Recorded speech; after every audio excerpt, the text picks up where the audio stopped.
പല സ്ഥലങ്ങളിലും കല്യാണം കഴിപ്പിച്ചു കൊടുത്ത് ദിവസങ്ങൾ കഴിയുമ്പോ മരുമകൾക്ക് വീട്ടിൽ നിൽക്കാൻ ബുദ്ധിമുട്ട് തോന്നുകയാണ്. ചില സാധുക്കളായ പാവപ്പെട്ട കുടുംബത്തിലെ പെൺകുട്ടികളെ വിവാഹം കഴിച്ചു കൊണ്ടുപോയി. എല്ലാ വീടിന്റെ കഥയല്ല, ചില വീടുകളുടെ കഥ പറയുകയാണ്. കൊണ്ടുപോയിട്ട് ഒരു അടിമയെ ജോലി ചെയ്യിപ്പിക്കുന്ന മാതിരി ജോലി ചെയ്യിപ്പിക്കുകയും അവരെ വല്ലാതെ ആക്ഷേപിക്കുകയും അവരെ ചീത്ത പറയുകയും അവരെ കുറ്റപ്പെടുത്തുകയും ഒക്കെ ചെയ്തുകൊണ്ടിരിക്കുകയാണ്. നമുക്ക് യമനിലെ ഒരു കുടുംബവുമായി നമുക്ക് ചർച്ച ചെയ്തുകൊണ്ട് മുന്നോട്ട് പോകാം. യമനിൽ ഒരു ഉമ്മാക്ക് 7 മക്കളാണ്. 7 മക്കളാണ്. പിന്നെ 6 പേര് പെൺമക്കളും ഒരാള് ആൺകുട്ടിയുമാണ്. ഈ ഉമ്മ എല്ലാ മക്കളെയും നല്ലതുപോലെ സ്നേഹത്തോടെ വിവാഹം കഴിപ്പിച്ചു വിടുകയാണ്. അങ്ങനെ ഇരിക്കുമ്പോഴാണ് പരിശുദ്ധമായ വലിയ പെരുന്നാൾ കടന്നു വരുന്നത്. എല്ലാവരുടെ വീടിന്റെ ഉള്ളിലും വലിയ പെരുന്നാളിന്റെ സന്തോഷങ്ങൾ വരും, ആനന്ദങ്ങൾ വരും. ഏറ്റവും നല്ല ഒരു ഉമ്മ എന്ന് പറയുന്നത് വന്നു കയറുന്ന കുട്ടിയോട് നല്ല രീതിക്ക് പെരുമാറുന്നവരാണ്.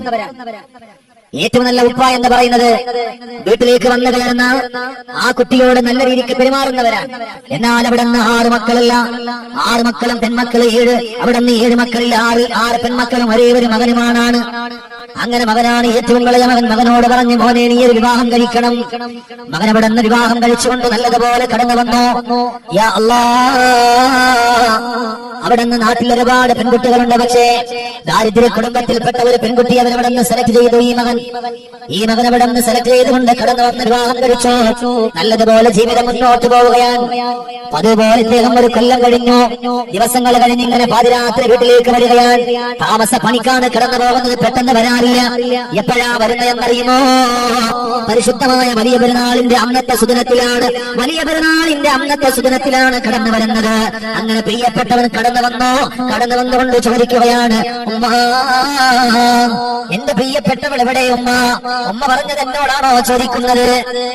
ഉമ്മ പെട്ടെന്ന് ചോദിക്കാൻ ഉമ്മയോട് ചോദിച്ചു, ഉമ്മ പെണ്ണെവിടെ? എന്റെ ഭാര്യ എവിടെ?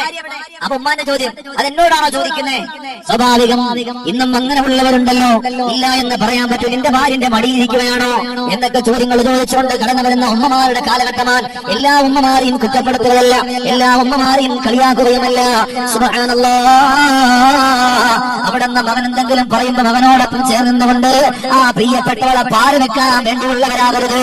അവിടെ നിന്ന് വലിയ പെരുന്നാളിന്റെ തക്ബീറിന്റെ ധ്വനികൾ അവിടെ നിന്ന് മുഴങ്ങുകയാണ്. അല്ലാഹു അക്ബർ, അല്ലാഹു അക്ബർ. അവിടെ നിന്ന് ഉമ്മയോട് ചോദിച്ചു, അവളെവിടെ? എവിടെങ്കിലും പോയി നോക്കുമോ, എവിടെങ്കിലും ഉണ്ടാകും. അങ്ങനെ ചെല്ലുമ്പോഴാണ് ആ പ്രിയപ്പെട്ടവന്റെ റൂമിലേക്കൊന്ന് കടക്കുമ്പോ അല്ലാഹുവേ, തലയിണയെ കെട്ടിപ്പിടിച്ച് പൊട്ടിക്കരഞ്ഞ് മുഖമെല്ലാം മാറിക്കഴിഞ്ഞ് ചുമന്നിട്ടൊരു പെണ്ണ് കിടക്കുന്ന ആരാണ്? തന്റെ പ്രിയപ്പെട്ടവളാണ്. ചോദിച്ചു, മോളെ, ഇത്രയും ദിവസം ഞാൻ വരാത്തത് കൊണ്ടാണോ? അവിടെ നിന്ന് പറഞ്ഞു, അല്ല, നിങ്ങൾ അവിടെ നിന്ന് ജോലിക്ക് പോയതാണെന്നറിയാം, ജീവിതം നല്ലതുപോലെ കൊണ്ടുപോകാൻ പോയതാണെന്നറിയാം എന്ന് പറഞ്ഞുകൊണ്ട് സന്തോഷത്തോടെ കടന്നുകൂടുകയാണ്. അവിടെ നിന്ന് പറയുന്നു, നിങ്ങള് എന്തെങ്കിലും വരുമ്പോ ഞാൻ നിങ്ങളോട് പരാതി പറഞ്ഞോ? നിങ്ങളുടെ ഉമ്മയെ പറ്റി കുറ്റം പറഞ്ഞോ? നിങ്ങളുടെ ഉമ്മയെ ഞാൻ ആക്ഷേപിച്ചോ? നിങ്ങളുടെ ഉമ്മയെ കളിയാക്കിയോ? ഇല്ല, കാരണം അവരെന്റെ ഉമ്മയാണ്. ഇന്നെനിക്ക് വേദനയാണ്. കാരണം ഞാൻ അവിടെ നിന്ന് എന്ത് ചെയ്താലും നിങ്ങളുടെ ഉമ്മ എന്നെ കുറ്റപ്പെടുത്തുകയാ.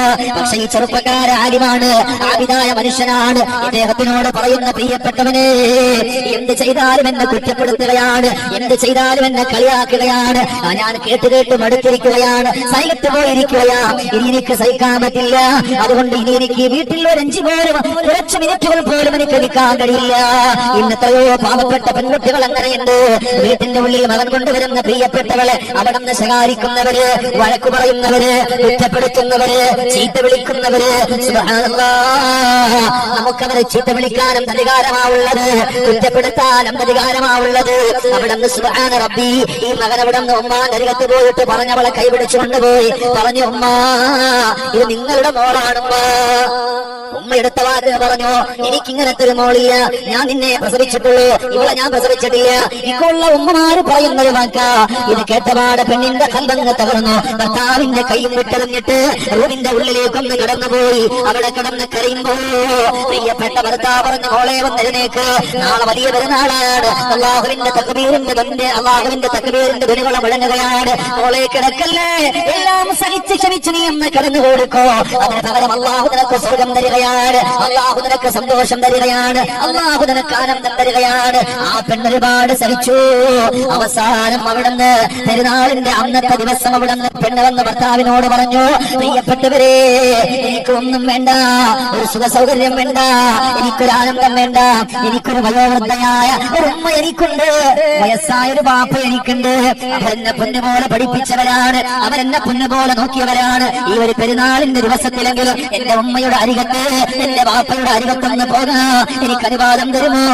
പ്രിയപ്പെട്ട സ്വാലിഹായ ഭർത്താവ് പറഞ്ഞു, നീ പൊക്കോ, നിന്റെ ഉമ്മയെ കണ്ടോ, നിന്റെ ബാപ്പയെ കണ്ടോ, അവർക്ക് എന്ത് വേണോ ഹരിയ ചെയ്തോ, പുതിയ വസ്ത്രം എടുത്തു കൊടുത്തോ എന്നെല്ലാം പറഞ്ഞിട്ട് അവിടെ ഒന്നൊരു പുതിയ എടുത്ത് കയ്യിലേക്കൊന്ന് കൊടുത്തിട്ട് പെരുന്നാളിന്റെ അന്ന് നിസ്കാരം കഴിഞ്ഞ് പെണ്ണിറങ്ങാൻ ഒരുങ്ങുമ്പോ ഈ ഭർത്താവിന്റെ ഉമ്മ വീടിന്റെ ഒരു ഭാഗത്തിലെന്ന് പറഞ്ഞു, അല്ലാ, ഇന്ന് നമ്മുടെ ഉമ്മമാര് പറയുന്നത് പോലെ അവള് പുറപ്പെടുകയാണ്, അവൾക്ക് ആരും ചോദിക്കാനും പറയാനും ഇല്ലല്ലോ, എന്ത് പറയാന്, എന്റെ മോനിക്കതിന്റെ കഴിവുമില്ലല്ലോ.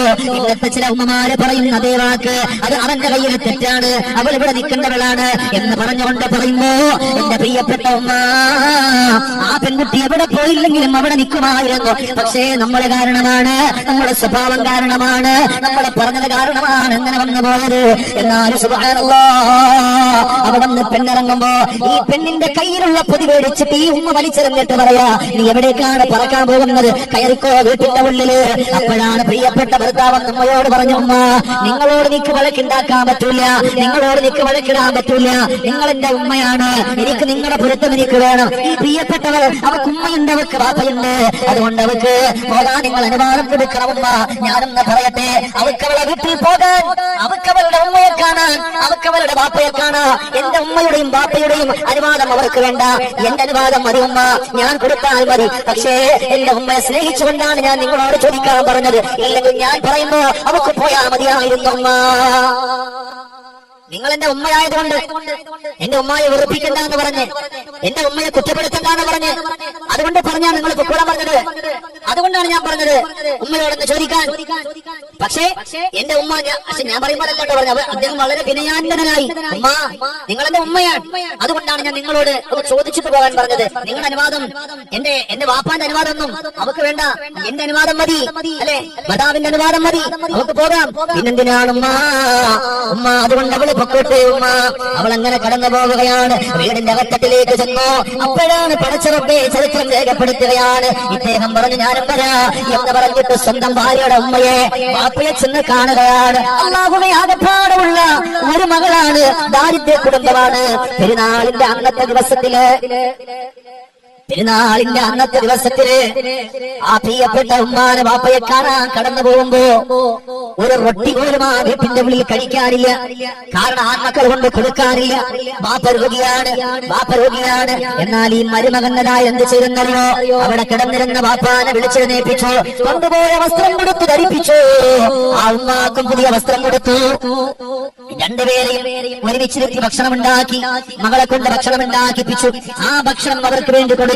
എന്റെ ശബ്ദം ശ്രവിക്കുന്ന ഭർത്താക്കന്മാരുണ്ടെങ്കിൽ, പെരുന്നാളിന്റെ അന്നത്തെ ദിവസമാ, നീ എവിടെയും പോകരുത്, നീ ഇവിടെ തന്നെ, എന്റെ വീട്ടിൽ എന്റെ ഒരുപാട് ആളുകൾ കടന്നു വരും, ഇവിടെ തന്നെ നീ കഴിഞ്ഞു പോകണമെന്ന് പറയരുത്. പെരുന്നാളിന് രാവിലെ അവരെല്ലാം നിങ്ങൾക്ക് ചെയ്തെന്നോട്ടെ, അത് കഴിഞ്ഞിട്ട് അവർക്ക് ഉമ്മയും ബാപ്പയുമുണ്ട്, ഇത്രയും ദിവസം നിന്നോടൊപ്പമായിരുന്നു, അവരുടെ വീട്ടിലേക്ക് പോകാൻ നീ അവർക്ക് അനുവാദം കൊടുക്കണം, നീ അവരെ പറഞ്ഞു വിടണം. അപ്പോഴാണ് അവിടെ വിജയം വരുന്നത്, അവിടെ സന്തോഷം വരുന്നത്. അവർക്ക് നമ്മൾ അനുവാദം കൊടുക്കണം. നീ പോയിട്ട് വാ, എന്റെ ഉമ്മയെന്ന് കാണാൻ, ബാപ്പയൊന്ന് കാണാൻ, കണ്ടിട്ട് വാ. പെരുന്നാളിന്റെ അത് പിന്നെ തലേ ദിവസം പോയില്ലല്ലോ, അന്ന് പെരുന്നാളിന്റെ അന്നപ്പോ അതുവരെ ഉണ്ടായി, നിസ്കാരം കഴിഞ്ഞിട്ടല്ലേ പോയത്, പിന്നെന്താ കുറ്റം? അനുവാദം കൊടുക്കണം പോകാൻ. അങ്ങനെ അവർ നല്ല മനസ്സോട് കൂടിയിട്ട് കടന്നു പോയാൽ അൽഹംദുലില്ലാഹ്, അത് ഭാഗ്യമാണ്. ആ പെണ്ണിന്റെ ഉമ്മയോ പെണ്ണിന്റെ ബാപ്പയോ നിനക്ക് വേണ്ടി കരങ്ങൾ ഉയർത്തിയാൽ അവർ നിന്റെ ഉമ്മ കൈ ഉയർത്തുന്നത് പോലെ, ബാപ്പ കൈ ഉയർത്തുന്നത് പോലെ അവരുടെ ദുആക്ക് പവറുള്ളതാണ്, അവരുടെ ദുആക്ക് വല്ലാത്ത പവറുള്ളതാണ്. അതുകൊണ്ട് സഹോദരങ്ങളെ, അങ്ങനെ ഈ പെണ്ണവിടെ നിന്ന് തിരിച്ചു വീട്ടിലേക്ക് വരുമ്പോ അവിടെ നിന്ന് പ്രിയപ്പെട്ട പുതുമാരന്റെ ഉപ്പ ചെയ്ത അവിടെ നിന്ന് പുതുമാരന്റെ ഉമ്മ ചെയ്ത പണി എന്തെന്നറിയോ? ചില ഉമ്മമാര് വികൃതി കാട്ടുന്നത് പോലെ റൂം മുഴുവനും അടച്ചുകൂട്ടി. മരുമോൾ തിരിച്ചു വന്നപ്പോ വീടിന്റെ എല്ലാ ജനാലകളും എല്ലാ കഥവും എല്ലാം അടച്ചുപൂട്ടി ഇവര് നേരെ പോയി ഇവരുടെ പിന്നെ പെൺമക്കളുടെ വീട്ടിലേക്ക് പോയി. മകൻ വന്നു, മകള് വന്നവിടെ കിടന്നു. അവരവിടെ നിന്ന് ചെറിയ ഒരു ഈന്തപ്പന പോലെ കൊണ്ട് മറച്ച് അവർ 6 ദിവസം അവിടെ കിടന്നു. അപ്പോഴാണ് ഉമ്മയോട് ആരോ ചെന്ന് പറഞ്ഞു, നിങ്ങളുടെ മകനും മരുമകളും 6 ദിവസമായി പുറത്താണ്, അവരവിടെയാണ് കഴിയുന്നത്. ഈ ഉമ്മാക്ക് എത്രയായാലും എത്ര ക്രൂര മനസ്സുള്ളവരാണെങ്കിലും മക്കൾ അങ്ങനെ കിടക്കുന്നെന്നറിഞ്ഞാൽ അത് സങ്കടമാ. ആ ഉമ്മ ഓടി വന്നു. അപ്പോഴും സുബ്ഹാനല്ലാഹ് പരാതി മുഴുവനും ഈ പെൺകുട്ടിക്കാണ്. അപ്പോഴും പരാതി മുഴുവനും ആർക്കാ? ഈ പെൺകുട്ടിക്ക്. ആവശ്യമില്ലാത്ത എല്ലാം പറഞ്ഞു, ഒന്നും മിണ്ടിയില്ല. ഭർത്താവ് പറഞ്ഞു, മോളെ നിന്റെ ഉമ്മ പറയും പറഞ്ഞു കേട്ടോ. ഇത് മിക്കുള്ളവരും പറയും. അപ്പൊ തിരിച്ച് ഭാര്യ പറയും, എന്റെ ഉമ്മ എങ്ങനെയൊന്നും പറയില്ലായിരുന്നു ഇല്ലേ. ഇദ്ദേഹം പറഞ്ഞു, മോളെ എന്റെ ഉമ്മയാണെന്ന് ക്ഷമിച്ചേക്കണേ, ഉമ്മ പൊരുത്തപ്പെട്ടേക്കണേ എന്നവിടെ നിന്ന് പറയുമ്പോൾ അല്ലാഹുവേ സഹിച്ചു ക്ഷമിക്കുകയാണ്. അന്ന് ഇദ്ദേഹം രാത്രി ഇരുന്ന് കരയുന്നുണ്ട്. തഹജ്ജുദ് നിസ്കാരം കഴിഞ്ഞ് ഇദ്ദേഹം കരഞ്ഞു, അല്ലാഹ് ഞാൻ കല്യാണം കഴിച്ചു കൊണ്ടുവന്ന പെൺകുട്ടിയാണ്, ഇന്നവള് കണ്ണീരിലാണ്, ഇന്നവള് സങ്കടത്തിലാണ്, ഇന്നവള് ദുഃഖത്തിലാണ്. പടച്ചോനേ അവരുടെ കണ്ണീര് മാറ്റണേ അല്ലാഹ്. അന്ന് നേരം വെളുത്ത് ഇദ്ദേഹം ഒരു മജ്‌ലിസിൽ സംഗമിച്ചു. ആനിമായ ഒരു മനുഷ്യൻ സുബഹി നിസ്കാരം കഴിഞ്ഞിട്ട് പള്ളിയിൽ ക്ലാസ് എടുക്കുകയാണ്. ആ ക്ലാസ്സിൽ അദ്ദേഹം പറഞ്ഞു കൊടുത്തൊരു സൂറത്തുണ്ട്. എന്റെ പെൺകുട്ടികളെല്ലാം സഹോദരിമാരെല്ലാം പഠിച്ചു വെച്ചു. അവിടെ നിന്ന് എന്താണെന്ന് അറിയുമോ? അവിടെ നിന്ന് അദ്ദേഹം പറഞ്ഞു, ഭർത്താവിന്റെ ഉമ്മക്ക് നിങ്ങളോട് സ്നേഹം വരണോ, സൂറത്തുൻ നസ്ർ നിങ്ങൾ പാരായണം ചെയ്യണം. ഇദാ ജാഅ നസ്റുല്ലാഹി വൽ ഫത്ഹ് വറഅയ്തൻ നാസ യദ്ഖുലൂന ഫീ ദീനില്ലാഹി അഫ്വാജാ ഫസബ്ബിഹ് ബിഹംദി റബ്ബിക വസ്തഗ്ഫിർ ഇന്നഹു കാന തവ്വാബാ. ഇത് കേട്ടപാടെ ഇദ്ദേഹം നേരെ വീട്ടിലേക്ക് ചെന്നിട്ട് തന്റെ ഭർത്താവിന് വെള്ളം കൊണ്ട് കൊടുത്ത ഭാര്യയുടെ കൈ പിടിച്ചിട്ട് പറഞ്ഞു, മോളെ ഞാൻ ഒരു അത്ഭുതം പറഞ്ഞു തരാം, അത്ഭുതകരമായ ഒരു കാര്യം പറഞ്ഞു തരാം. ഇത് എന്ത് ചെയ്യണമെന്നറിയോ? സൂറത്തുൻ നസ്ർ കിടക്കുന്ന സമയത്ത് ഓതണം, ഓതിയിട്ട് ദുആ ചെയ്ത് കിടക്കണം. സൂറത്തുൻ നസ്ർ ഓതണം. അങ്ങനെ സൂറത്തുൻ നസ്റിൽ ആത്മാർത്ഥപരമായി റബ്ബിനോട് ദുആ ചെയ്തിട്ട് കിടക്ക്. ഈ പെണ്ണങ്ങനെ ദുആ ചെയ്തു. ഒരു ഗ്ലാസ് വെള്ളമെടുത്ത് ഉമ്മാക്കുള്ള മറ്റൊരു സ്വഭാവം ഉണ്ടായിരുന്നു. ഇത് പറയുമ്പോ മിക്ക ഉള്ളവരും ചില സഹോദരിമാര് പറയും, ഉസ്താദ് എന്റെ അമ്മായി എങ്ങനെയാണ്? പടച്ചാൻ ഇനി ഇത് കേട്ടോണ്ടിരിക്കണ മരുമക്കൾ അടുത്ത അമ്മയാർ ഇപ്പോൾ കണ്ടെന്ന് പറയണ്ട, പിന്നെ എന്നെ കുറ്റം പറഞ്ഞ ഒരു കാര്യം ഉണ്ടാവില്ല. അതുകൊണ്ടാണ് ഇവിടെ നിന്ന് പറയുന്നത് സഹോദരങ്ങളെ. പിന്നെ ഈ സൂറത്ത് ഓതുമ്പോൾ ഈ ഒരുപക്ഷെ ദാറുസലാം കേട്ട ഉമ്മമാരുണ്ടാവും. ആ ഉമ്മയുടെ മുമ്പിൽ പോയിട്ട് ഇതാ ജാ നസ്റുല്ലാഹി ഒറ്റ ഓതലുണ്ടാവും, പിന്നെ ഒരാൾ ആളുണ്ടാവില്ല അല്ലെ. ഇതാ ജാ നസ്റുല്ലാഹി പറഞ്ഞു. അവിടുന്ന് എന്നായാൽ ഈ ഉമ്മ എപ്പോഴും കുറ്റപ്പെടുത്തും. ഈ ഉമ്മയുടെ ഒരു സ്വഭാവമാണ്. ഇപ്പോൾ ഒരു 5 മിനിറ്റ് കിടന്നാൽ ഉടൻ തന്നെ വന്നിട്ട് വീടിന്റെ വാതിൽ മുട്ടിയിട്ട് കഥകൾ മുട്ടിയിട്ട് എഴുന്നേറ്റ് വരാൻ പറയും. ഒന്ന് കിടക്കാൻ സമ്മതിക്കൂല, വിശ്രമിക്കാൻ സമ്മതിക്കില്ല. അവിടെ എഴുന്നേറ്റ് വരാൻ പറയാൻ എഴുന്നേറ്റ് വരുന്നുണ്ട്. അപ്പോഴാണ് ഒരു ദിവസം തന്റെ ഭർത്താവ് വീട്ടിലുള്ളപ്പോ ഈ പെൺകുട്ടിയോട് പെണ്ണിന്റെ അവിടെ നിന്ന് ഈ ഭർത്താവിന്റെ ഉമ്മ പറഞ്ഞു, നീ അവിടെ ഇത്ര മണിക്ക് നീ എഴുന്നേക്കണം. പക്ഷേ ഉമ്മയുടെ സ്ഥാനത്ത് നിന്ന് ആ വാക്ക് കേൾക്കുന്നുണ്ട്, കുഴപ്പമില്ല. പക്ഷേ അതൊരു ഭരണമായിട്ട് മാറാൻ പാടില്ല. ചില ഉമ്മമാര് ആജ്ഞാപിക്കല്ല, ഭരിക്കാണ്. വീട്ടിൽ വന്ന് കയറുന്നവരെ ഭരിക്കും, ആജ്ഞാപിക്കല്ല. മോളെ അത് ചെയ്യും, നമ്മുടെ മക്കളുടെ മോളെ അത് ചെയ്യുന്ന പറഞ്ഞാല് അതിപ്പോ നമ്മുടെ മക്കളായാലും എന്റെ ഉമ്മ അങ്ങനല്ല, മോളെ വിളിച്ചിട്ട് പറയുമ്പോ അവർക്ക് സന്തോഷമാണ്, അവർ ചെയ്യും. അതേസമയം നീ ഇവിടെ വന്നിട്ടാണ് ഇത്രയൊക്കെ ഉണ്ടായത് അല്ലേ. ചില ഉമ്മമാര് പറയുന്നൊരു വർത്തമാനമുണ്ട്, പിന്നെ നീ എന്റെ വീട്ടിന്റെ ഉള്ളിലേക്ക് വന്ന് കാലെടുത്ത് വെച്ചിട്ടാണ് എന്റെ മകന്റെ ജീവിതം ഇങ്ങനെ ആയിപ്പോയത്, ഇങ്ങനെ കുണം പിടിക്കാതെ ആയിപ്പോയത്, അവൻ തകർന്നു പോയത്. എന്റെ പൊന്നുമ്മമാരെ ഒരിക്കലും വന്ന് കയറുന്ന പെൺകുട്ടിയോട് ഒരിക്കലും നിങ്ങൾ അങ്ങനെ പറഞ്ഞു പോകരുത്. അങ്ങനെ പറഞ്ഞാൽ നിങ്ങളുടെ ജീവിതത്തിൽ അല്ലാഹു ദാരിദ്ര്യമേ തരുകയുള്ളൂ. വന്ന് കയറുന്ന പെൺകുട്ടിയോട് എപ്പോഴും ചില അമ്മമാര് പറയും, നീ വന്ന് കയറിയിട്ടാണ് എന്റെ കുടുംബം എങ്ങനായത്, എന്റെ മോൻ ഇങ്ങനായത്. അവൻ എങ്ങനെ നടന്നാലും അങ്ങനെ നടന്നപ്പോ 2 കാലോട് നടന്നു, അല്ലപ്പോ എന്താ ചെയ്യാ? അവൻ ജോലിക്ക് പോകാത്തതിന് ആ കുട്ടി എന്ത് ചെയ്തു? അവൻ ജോലിക്ക് പോകാത്തത് ഈ മകൾ എന്ത് ചെയ്തു? അതുകൊണ്ടാണ് അവിടെ നല്ല നീയത്തോടെ നല്ല മനസ്സോടെ പഠിക്കണേ. അവിടെ നിന്ന് ഈ പെണ്ണ് ഭർത്താവിന്റെ വാക്ക് കേട്ട് അവിടെ നിന്ന് കിടന്നുറങ്ങാൻ നേരെ സൂറത്തുൻ നസ്ർ ഓതിയിട്ട് കിടക്കുകയാണ്. സൂറത്തുൻ നസ്ർ പാരായണം ചെയ്തിട്ട് കിടന്നു. പതിവില്ലാതെ ഒരാഴ്ച കഴിഞ്ഞപ്പോ അല്ലാഹുവേ എന്നും വന്നിട്ട് സുബഹി നിസ്കാരത്തിന്റെ ടൈമിന് മുമ്പ് വീടിന്റെ വാതിൽക്കൽ വന്ന് മുട്ടുന്ന ഉമ്മ അന്ന് വരുന്നില്ല. പടച്ചോനെ, പെൺകുട്ടി വിചാരിച്ചു ഉമ്മക്ക് വല്ലതും പറ്റിയോ? ആ സമയം അവിടെ നിന്ന് പെണ്ണ് പെട്ടെന്ന് കഥ തുറന്നു നോക്കുമ്പോൾ ഉമ്മ അവിടെയുണ്ട്, ഉമ്മ അടുക്കളയിലുണ്ട്. കണ്ട് അതാ മക്കളത് അവിടുന്ന് അവിടുന്ന് മകന്റെ ഭാര്യന്റെ പാട് അവിടുന്ന് ഒരു ഗ്ലാസ് വെള്ളം എടുത്ത് കയ്യിൽ കുടിച്ചത് കുടിച്ചു എന്നവിടുന്ന് പറയുമ്പോ ഈ പെണ്ണറിയാതെ ഈ പെണ്ണിന്റെ കണ്ണങ്ങ് നിറഞ്ഞു ഒഴുകി. കാരണം എന്താ? ഇന്നലെ വരെ ബുദ്ധിമുട്ടിപ്പിച്ചൊരു ഉമ്മയാണ്, ഇന്നലെ വരെ ആക്ഷേപിച്ച ഉമ്മയാണ്, ഇന്നലെ വരെ എന്ത് ചെയ്താലും അതിനൊക്കെ പരാതി പറഞ്ഞ ഉമ്മയാണ്. ആ പ്രിയപ്പെട്ട ഉമ്മയെന്ന് വെള്ളമെടുത്ത് കയ്യിൽ കൊടുത്തു. 2 ദിവസം കഴിഞ്ഞപ്പോ ഈ പെൺകുട്ടിക്ക് വല്ലാത്ത പനി പിടിച്ചു വീട്ടിൽ കിടപ്പായി. ആ സമയം ഭർത്താവ് പറഞ്ഞു, നീ ഒരു കാര്യം ചെയ്തോ, നിന്റെ ഉമ്മാന്റെ അരികിലേക്ക് വെക്കോ എന്ന് പറയുന്നത് ഈ ഉമ്മ കേട്ടിട്ട് പറയാ, എന്തിനാടാ ഈ മകള് പോകുന്നത്?